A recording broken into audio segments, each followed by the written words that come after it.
This is West African Voice Network.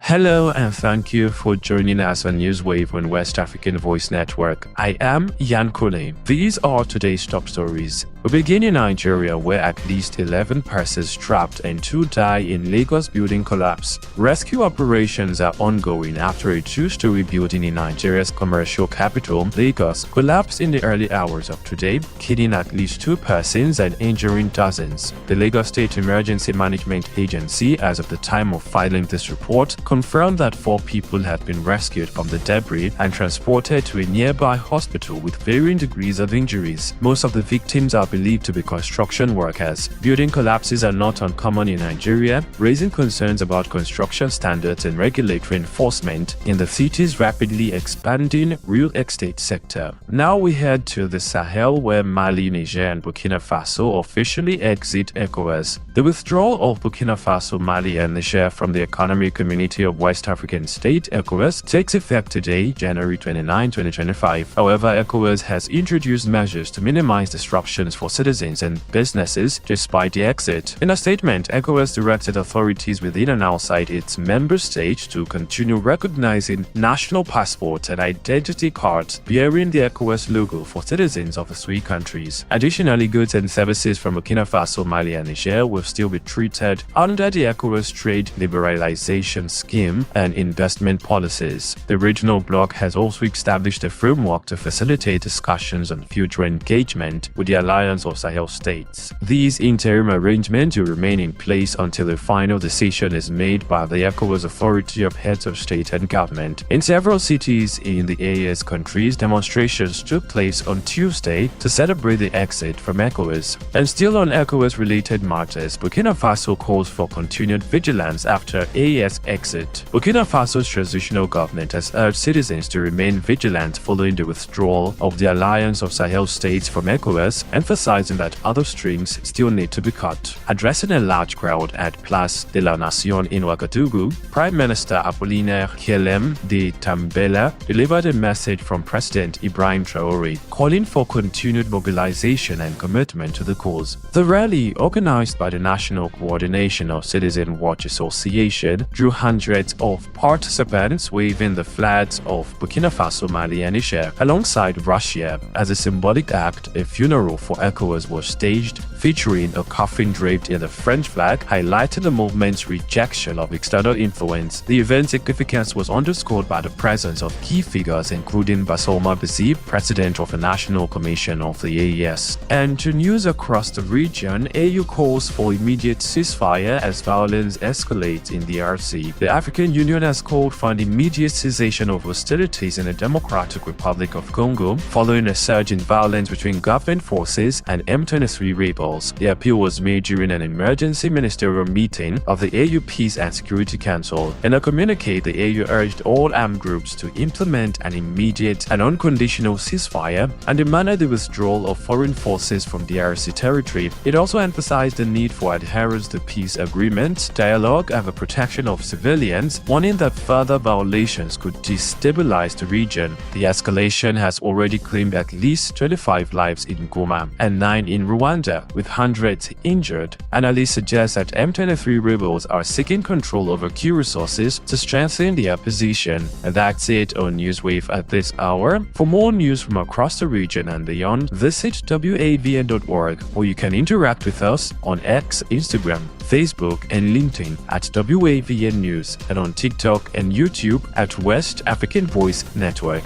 I am Yan Kone. Thank you for listening.